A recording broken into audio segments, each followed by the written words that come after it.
আসসালামু আলাইকুম। আজকে আমি ছাত্রদের নতুন রাজনৈতিক দল এবং তাদের করণীয় কী সে বিষয় নিয়ে কথা বলব।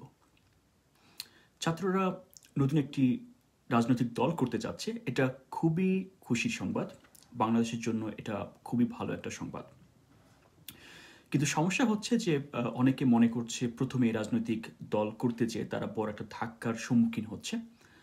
আমি আসলে এভাবে দেখি না। আমি খুব পজিটিভলি ব্যাপারটাকে দেখি। এটা খুবই স্বাভাবিক। কারণ বড় কোনো সংগঠনে নেতৃত্ব নিয়ে দ্বন্দ্ব থাকবেই। যদি নেতৃত্ব নিয়ে দ্বন্দ্ব না থাকে তাহলে বুঝতে হবে যে ভালো কিছু হতে যাচ্ছে না। আধুনিক ডিসকোর্সে কনফ্লিক্ট ইজ আ মাস্ট। আপনি যাই কিছু করেন না কেন কনফ্লিক্ট থাকবে এবং কনফ্লিক্ট থাকতে হবে। কনফ্লিক্ট যদি না থাকে তাহলে প্রোগ্রেস হবে না, ভালো কিছু হবে না, বড় কিছু হবে না। তো প্রবলেমটা কনফ্লিক্টে না, প্রবলেমটা হচ্ছে কীভাবে কনফ্লিক্টটাকে ম্যানেজ করা হয়। তো কনফ্লিক্ট ম্যানেজ করার প্রায় ৫টা ওয়ে আছে। আমি ২টা নিয়ে কথা বলবো কারণ এই ২টা হচ্ছে ইম্পর্টেন্ট। এর মধ্য দিয়ে পজিটিভ জিনিসটা আসে। একটা হচ্ছে আপনার কম্প্রোমাইজ করা, আর একটা হচ্ছে কোলাবোরেট করা। কম্প্রোমাইজ মানে হচ্ছে একটা মিডল গ্রাউন্ডে থাকা, এটা কম্প্রোমাইজ করা। আর কোলাবোরেট করা মানে হচ্ছে আমরা কোলাবোরেট করব, দুজনেই জিতবো। তো কোলাবোরেশনটাই আসলে বেটার কম্প্রোমাইজের চেয়ে। সবসময় কোলাবোরেশনের মধ্য দিয়ে আসলে কনফ্লিক্টের বেস্ট ম্যানেজমেন্টটা হয়। তো ছাত্রদের যে লিডারশিপ নিয়ে যে দ্বন্দ্বটা সামনে চলে আসছে, এটা অনেকের কাছে অপ্রত্যাশিত মনে হলেও আমার কাছে সেটা মনে হয় না। এর কারণ হচ্ছে আমরা কিন্তু ১৯৯০ বা ২০০০ বা ২০১০ সালে বসবাস করি না। এটা ২০২৪ সাল। এটা সামাজিক যোগাযোগ মাধ্যমের যুগ। এখানে যে কেউ লিখতে পারে, যে কেউ তার মতামত ব্যক্ত করতে পারে যে কোনো মুহূর্তে। অতএব কোনো কিছু কোথাও হলে সেটা যে প্রকাশিত হবে এটাই স্বাভাবিক। অতএব আমাদেরকেও হবেই আমাদের মানসিকতাটাকে ওভাবে আসলে তৈরি করে নিতে হবে যে হ্যাঁ এটাই স্বাভাবিক। কারণ হচ্ছে যে ইটস এ নিউ নর্মাল, যে কনফ্লিক্ট হবে এবং কনফ্লিক্টের সামনে চলে আসবে, সবাই জানবে। এটাই হচ্ছে নিউ নর্মাল, আমাদেরকে এটা অ্যাড্রেস করা জানতে হবে। এটাই হচ্ছে ইম্পর্টেন্ট। তো প্রশ্ন হচ্ছে ছাত্রদের এই মুহূর্তে করণীয় কী? আমার কাছে মনে হয় যে তাদের এই মুহূর্তে করণীয় হচ্ছে সবাইকে একসাথে রাখা। যদি আপনি সবাইকে আপনারা যদি একসাথে রাখতে না পারেন, আপনারা সফল হবেন না। এখনও হবেন না, পরবর্তীতে হবেন না। আমি একটু উদাহরণ দিই। ১৯৭১-এর পরে বাংলাদেশে অনেকগুলো রাজনৈতিক দল হয়েছে, অনেক। এর সংখ্যা প্রায় ৩০০-র মতো হবে। কিন্তু একটা মাত্র রাজনৈতিক দল সফল হয়েছে, সেটা হচ্ছে বিএনপি। তো প্রশ্ন হলো বিএনপি কেন সফল হলো? আপনি যদি জিয়াউর রহমানের রাজনৈতিক দল গঠন দেখেন, সে কিন্তু কি করছে, সে তখন ওই সময় ছিল বামপন্থীরা ছিল সবচেয়ে শক্তিশালী। বর্তমানে যেমন ডানপন্থীরা শক্তিশালী, তখন ছিল বামপন্থীরা শক্তিশালী। উনি কিন্তু বামদেরকে নিয়ে আসতেন। আবার যারা তৎকালীন সময় ডেজিগনেটেড রাজাকার ছিলেন তাদেরকেও নিয়ে এসে প্রধানমন্ত্রী বানালেন। তার মানে হচ্ছে যে উনি মেরিটোক্রেসিকে ১ নম্বর প্রায়োরিটি দিয়েছেন। যাই কিছু করেছেন যার মধ্যে উনি দেখেছেন যে মেরিট আছে, ভালো কিছু করার ক্ষমতা আছে, উনি নিয়ে এসেছেন। নিয়ে এসে সবাইকে একসাথে নিয়ে চলেছেন। আপনি যদি খালেদা জিয়াকেও দেখেন, খালেদা জিয়ার সামনে কিন্তু একপাশে মতিউর রহমান, নিজামী, আলী হাসান, মুজাহিদ, কামারুজ্জামান, এরা সবাই ছিল। জামাতের সাথে উনি ঐক্য করেছেন। আবার বামপন্থীরাও কিন্তু ছিলেন। তার মানে হচ্ছে সবাইকে কিন্তু উনি নিয়ে ৪ দলীয় ঐক্যজোটটা করলেন এবং ২০০১ সালে ল্যান্ডস্লাইড ভিক্টরি পেলেন। তো মূল কথাটা হচ্ছে যে আপনাকে সবাইকে নিয়েই চলতে হবে। একটা বিশ্বাস, আস্থা অর্জন করতে হবে যে আপনি কারো কোনো ক্ষতি করতেছেন না। এটা খুব গুরুত্বপূর্ণ। যদি মনে করেন যে আপনারা একাই আমরা ১০০, এভাবে রাজনৈতিক দল হয় না। রাজনৈতিক দলে একাধিক মত থাকবে, পথ থাকবে। মূল কথাটা হচ্ছে আপনার ম্যাথোডোলজিটা কি, আপনার লিডারশিপ যে আপনি নির্ধারণ করতেছেন ম্যাথোডোলজিটা কি, এটা হচ্ছে ইম্পর্টেন্ট। রেজাল্ট যাই হোক সবাই মেনে নেবে যদি সবাই ম্যাথোডোলজির ব্যাপারে একমত হয়। তো ওই জায়গাটা ঐক্যমত্য প্রয়োজন। আমার কাছে মনে হয় না যে রেজাল্টস নিয়ে খুব বেশি হাহুতাশ করার কোনো দরকার আছে।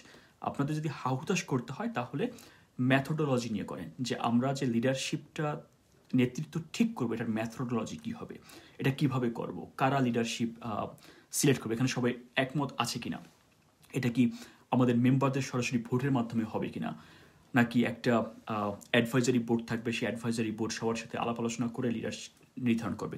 যদি আপনারা ম্যাথোডোলজিতে যদি আপনারা ঠিক না থাকেন, আপনারা শুধু হচট আজকে খাবেন না, প্রতিদিন খাবেন। কারণ হচ্ছে যে অনেকে বলবে যে আমি এটা মানি না। আর যদি সবাই ম্যাথোডোলজি মেনে নেয়, রেজাল্ট যাই হোক না কেন মেনে নেবে। যেমন ডেমোক্রেসিতে কী হয়, ডেমোক্রেসির ম্যাথোডোলজি হচ্ছে এখানে জনগণ ভোট দিয়ে নির্বাচিত করবে তাদের প্রতিনিধিকে। যখন প্রতিনিধি নির্বাচিত হয় সবাই কিন্তু মেনে নেয়, রেজাল্ট যাই হোক না কেন সবাই মেনে নেয়, এটাই গণতন্ত্রের সৌন্দর্য।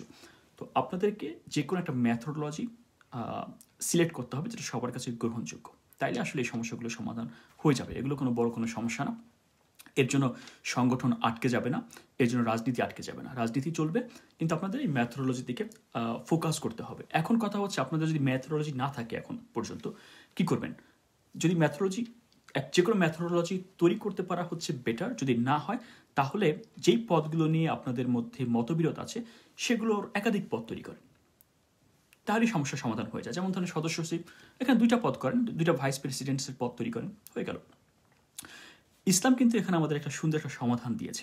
যেমন ধরেন তৎকালীন সময়ে 1400 বছর আগে কাবার শরীফের উপরে যে গিলাফটা আছে এটা কে পড়াবে তা নিয়ে কি হলো, চরম তুমুল বিতর্ক হলো, দ্বন্দ্ব তৈরি হলো মক্কাবাসীদের মধ্যে।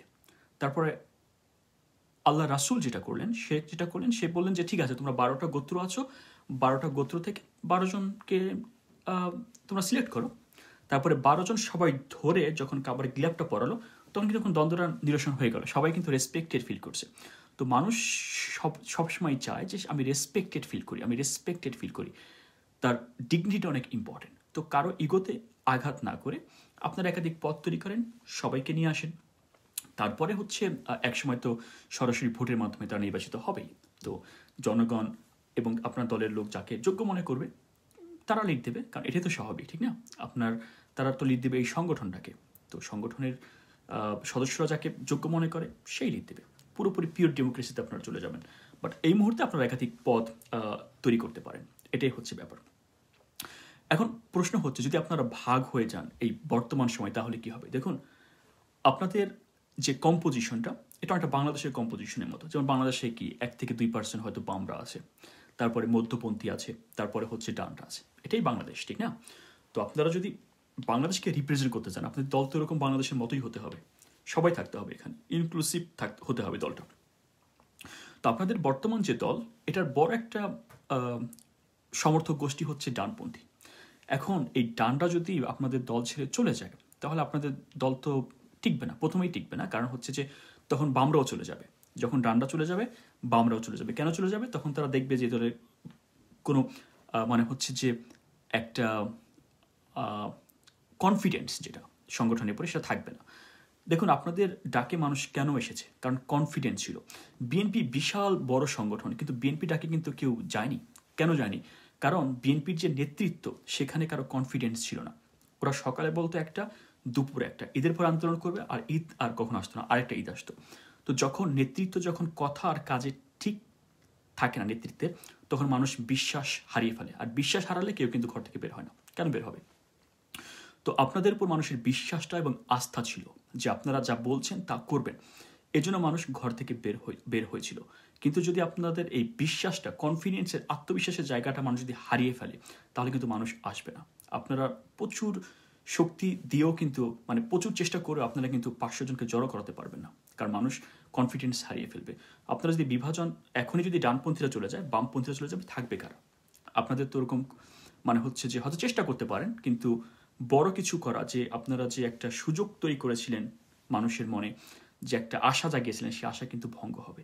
অতএব আপনাদের সবাইকে নিয়েই চলতে হবে। যদি আপনারা ব্যর্থ হন পুরো বাংলাদেশ ব্যর্থ হবে। দেখুন, ভারত এবং আওয়ামী লীগ তাকিয়ে আছে যাতে আপনারা ব্যর্থ হন, কারণ তাহলে তাদের যে ন্যারেটিভ ছিল যে বিকল্প নেই সেটা প্রমাণিত হয়ে যায়। তারা কিন্তু বলেছিল যে আপনারা পারবেন না, ক্ষমতা চলে যাবে বিএনপি বা জামাতের কাছে। এটাই কিন্তু তারা বলেছিল 5ই আগস্টের আগে, যে আপনারা যে এত আন্দোলন করতেছেন এই ক্ষমতা তো আপনারা নিয়ে দেবেন বিএনপি এবং জামাতকে নিয়ে দেবেন, আপনারা কিন্তু পারবেন না। সেই ন্যারেটিভটা প্রতিষ্ঠিত হবে। আওয়ামী লীগ বলবে যে আমরা তো বলেছিলাম এই শেখ হাসিনার কোনো বিকল্প নাই, দেখো কোনো বিকল্প নাই, ওরা নিজেরা একটা সংগঠন তৈরি করতে পারতেছে না। সেকেন্ড, আপনারা লাভ হবে বিএনপি তো চাই যে আপনারা যাতে দাঁড়াতে না পারেন, কারণ কেউ চায় না, সবাই মুখে অনেক কথাই বলে কিন্তু কেউ চায় না প্রতিপক্ষ দাঁড়াক। যেমন আপনার একটা দোকান আছে কোনো একটা বাজারে, আপনি কিন্তু কোনোদিনও চাইবেন না আরেকটা দোকান ওখানে হোক। কেন চাইবেন না? কারণ তাহলে আপনার দোকানের বেচাকেনা কমে যাবে, খুবই এটা স্বাভাবিক। তো বিএনপি কোনোদিনও চাইবে না যে আপনারা শক্তিশালীভাবে দাঁড়ান। তৃতীয় লাভ যেটা হবে জামাত কি চায়? আপনাদের দলে যারা নেই হচ্ছে শিবির থেকে, সাবেক শিবির থেকে যারা আছে বা ডানপন্থীরা আছে, জামাত চায় তারা সবাই তাদের দলে যোগ দেক। এটাই জামাত চায়, যে কোনো সংগঠনই চাইবে। তো জামাতের পক্ষ ভারী হবে। তার মানে হচ্ছে যে আমরা যে ট্র্যাডিশনাল পলিটিক্স থেকে বেরিয়ে আসতে চাচ্ছিলাম, আওয়ামী লীগ, বিএনপি এবং জামাতের পলিটিক্স থেকে, আপনারা কিন্তু সেটাই পারপিচুয়েট করতেছেন। মাঝখান থেকে যেটা হবে, আপনারা মাইনাস হয়ে যাবেন। আপনারা কেন মাইনাস হবেন? এই নির্বাচনের পরে আপনারা যদি বিজয়ী হতে না পারেন বা প্রধান বিরোধী দল হতে না পারেন, আপনাদের রাজনৈতিক ভবিষ্যৎ খুব একটা নাই। আপনাদের দলে কিন্তু আপনার এরদোগানের মতো ক্যারিজমেটিক লিডার নাই, মাথা রাখতে হবে এটা। ইমরান খানের মতো ক্যারিজমেটিক লিডার নাই, কেজরিওয়ালের মতো ক্যারিজমেটিক লিডার আপনাদের নাই। তো যেহেতু এটা নাই, আপনারা এটাকে অফসেট করবেন কীভাবে? কালেকটিভ শক্তি দিয়ে। কিন্তু সেই কালেকটিভ শক্তিটা যদি আপনাদের না থাকে, তাহলে কিন্তু আপনারা কিছু নাই, আপনারা কিন্তু দাঁড়াতে পারবেন না। অতএব যদি আপনারা চান যে এই ট্র্যাডিশনাল পলিটিক্যাল পার্টিসগুলোই হচ্ছে ভালো করুক বা এরাই হচ্ছে দেশকে চালাক, আমরা মাইনাস হয়ে যাই, তাহলে বিভাজন করা মানে এটাই আসলে।